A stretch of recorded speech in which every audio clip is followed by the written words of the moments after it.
I'm a divorced single dad, father of 5 kids. It can be tough raising kids today. Believe me, there are high times and low times. It comes with the territory. But in all my years of parenting, I try to give some good advice. Advice for those parents who are out there willing to listen. My name is Price Van Ray, and welcome to my show. Today, I'm going to be talking about foster awareness in a child. That's right. But first, I want to congratulate all the new parents out there. Boy, are you in for the time of your life. This is an exciting time and a great adventure, so cherish every moment. Now on with the show. So that's right, today we're going to be talking about fostering awareness in a child. And what exactly is that? Well, it's when you try to tell your child, be aware of your surroundings. Be aware of everything. Use all your senses. That's why you have them. You have sight, you have sound, you have smell, you have speech. You can feel the cold and the warmth. There's so many things which a child should be aware of, and they should be using all their senses when they can. So if you want to help your child foster awareness, I'll give you some examples.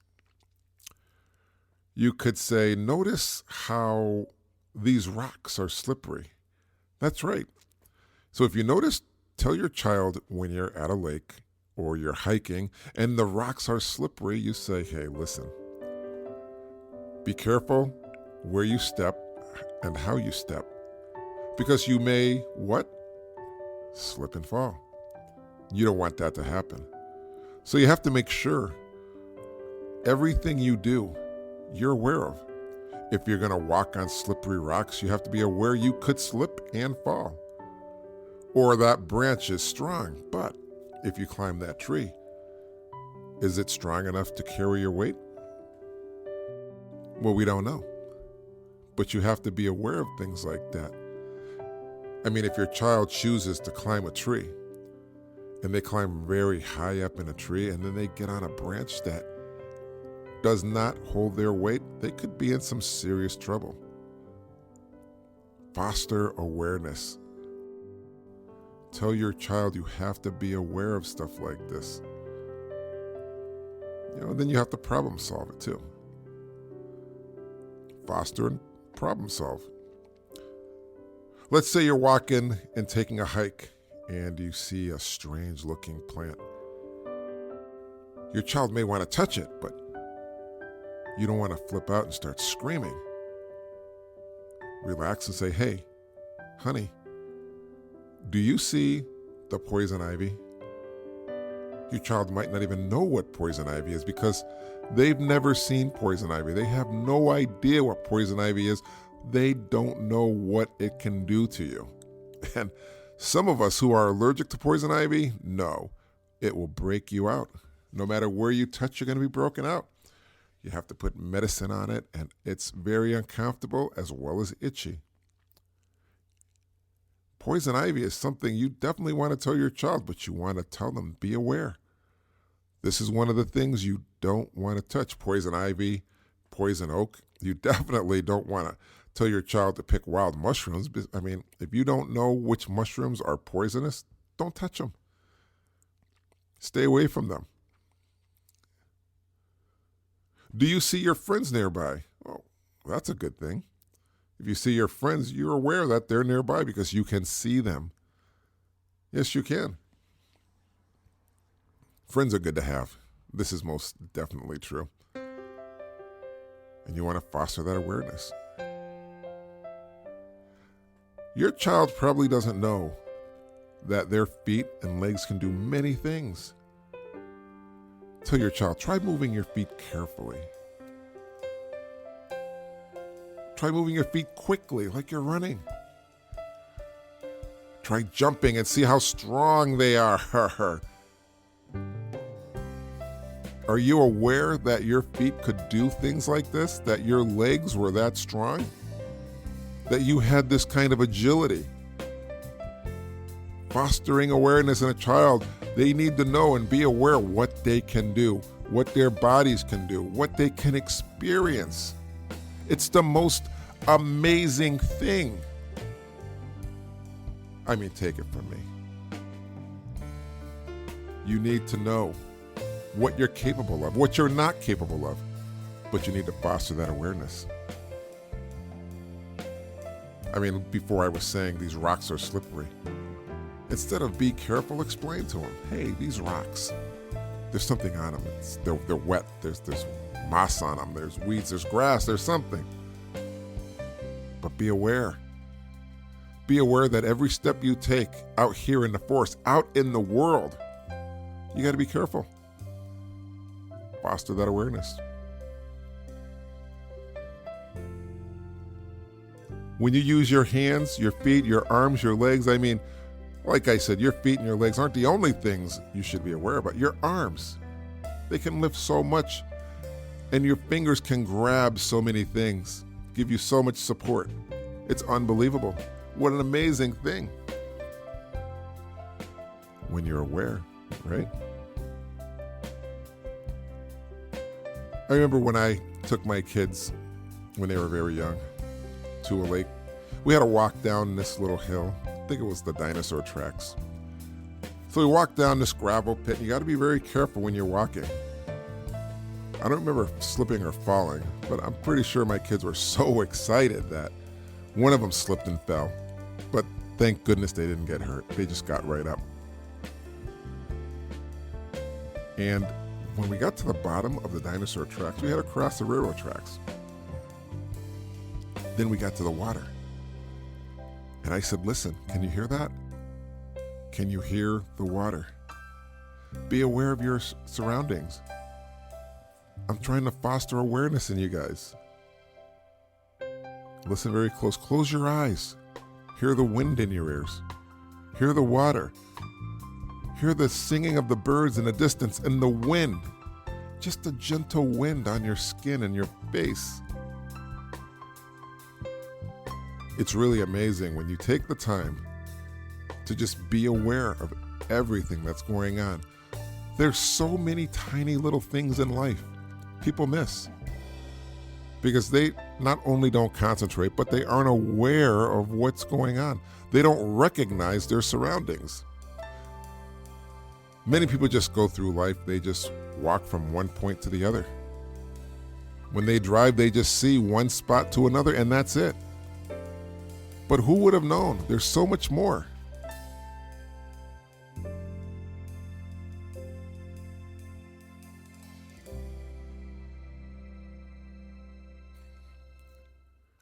My daughter, she was in like the Girl Scouts when she was younger. Something like the Girl Scouts. It was so long ago because she's a little bit older now. I remember they had an overnight function where we all stayed in cabins. But that night, I remember we all sat around a campfire.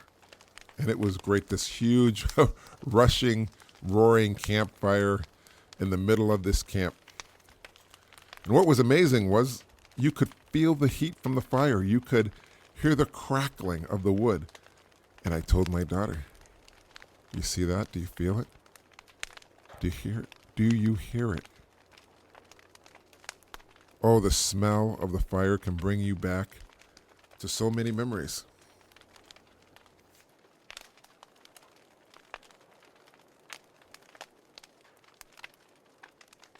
Sometimes you have to ask your child, how are you feeling? Make sure they're vocal about it, that they can vocalize and express themselves. Are you feeling scared? Because sometimes we do get scared. And when you get scared, you tremble, you cry, you close down. Or did you have fun? Did you win a race? Are you excited? You want to jump up and down. You want to scream at the top of your lungs and say, look what I did. Many kids like to be praised. Who doesn't like to be praised? Who doesn't like to say what a great job you did? Because they're excited about winning, about accomplishing something they didn't think they could, about being recognized, about finding something nobody else found, something that makes them feel a little special. And it doesn't take much for a child to feel special, just a tiny little bit of recognition. But bring it on back. They're aware. Tell them to be aware. Aware of their emotions, aware of their feelings, aware of that moment. A moment is special because you never get that one moment back again.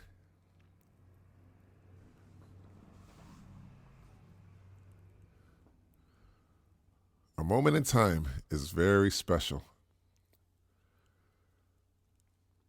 So you could tell your child, when you have to solve a problem, if you're climbing a boulder, climbing a tree, what's your plan? What's your plan on getting there? Because you got to be aware of everything that's going on. If you climb that boulder, how are you going to do it? I mean, you're not going to use ropes and nails and hammers, are you? If you're going to cross that log, how are you going to do it? Are you going to jump? Are you going to skip? Are you going to walk? Are you going to crawl? Maybe you're going to walk around it, but you have to cross that log. And you have to be aware that if you cross it, what could happen? Every outcome. I mean, of course, we want to think positive. We want to say we're going to cross this log and nothing's going to happen, but you got to be smart. Just in case something does happen, what are you going to do? You have to prepare and plan for every contingency, just in case something does happen. And it's good to have those kind of contingency plans, because something like that could save your life. It could save you a whole lot of hurt. Believe me, this is true. I mean, let's just go back to the log. How are you going to cross it? What's your plan? What can you use to get across? What can you use? Are you going to walk? Are you going to use sticks, limbs, trees, leaves, make a little dirt mound, something? But whatever you do, it's an adventure. That's the great thing about life. Life is what? It's an adventure. Life is very amazing. Life has so many things to offer. They should just call it Amazing Life, or just drop life and say, I'm having amazing. Amazing is the new life.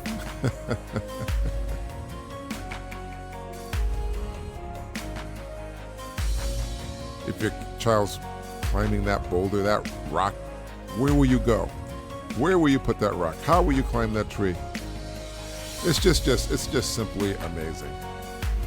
But you always want to foster awareness in your child. You want to let them know, hey, be aware of your surroundings and everything you do, because you never know what can happen. You never know. You go outside and it's snowing out. One of the first things you're going to do is put on a winter coat, if you have one. Put on a winter hat. Put on a scarf. Find your mittens. Even your gloves to keep your fingers warm. You might have to put layers on because it's freezing outside. But if you teach your child to be aware when they're young, or when they're older, they'll have these basic skills, this basic knowledge of not only how to survive, but how to be prepared for something that you taught them. That's right, something you taught them. Always tell your child, too, no matter what, if it's foster awareness, always tell them this one great bit of advice. If you need help, always ask.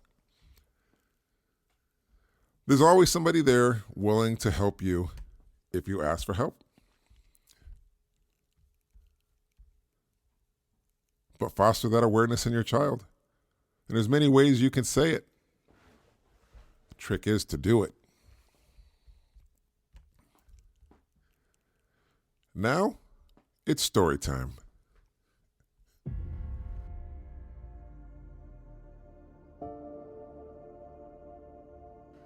Mary was looking forward to spending time with her mother on a Saturday afternoon. They were by a lake having a picnic. The blanket was spread out on the grass along with a picnic basket full of fun and memories. Mary decided to go to the water's edge and explore. She figured there would be no harm since her mother was nearby. Then she heard her mother. "Don't go in the water," Mary's mother screamed. Mary was taken back as she only wanted to explore and did not want to do anything wrong, and she didn't see anything wrong with what she was doing. She then decided to explore the forest. She figured that there should not be anything there to get her in trouble. But again it happened. Her mother screamed once more, "Don't touch that plant!"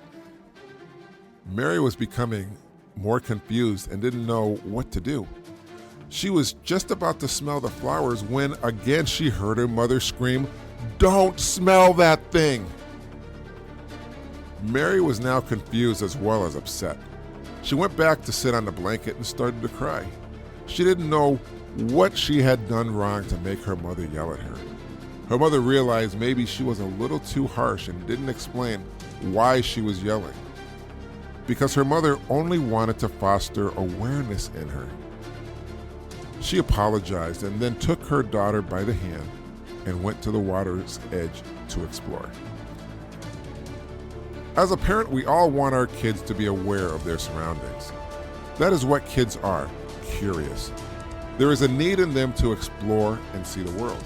We, as parents, need to help our children and encourage them to be brave but smart about exploring. It is difficult to let go of the reins when we have our kids on them, but it is more difficult if we don't help them along the path of life. As a parent, they look to us for guidance. They look to us for answers. And we should handle every situation about the same, with care and compassion, understanding, and explain to them why you shouldn't do things or why you should. Only then will your child understand, and they will listen and love you for it. I want to thank you for listening today. If you enjoyed this episode, be sure to subscribe so you're notified when a new episode is posted. Rate and review this podcast and share it with your family and friends. I hope you leave with something positive.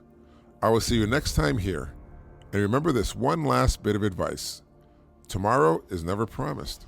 So don't go to bed angry at your child or anyone you love. And before you go to bed tonight, hug your child and tell them, "I will love you forever, Dad." See you next time here on Forever Dad.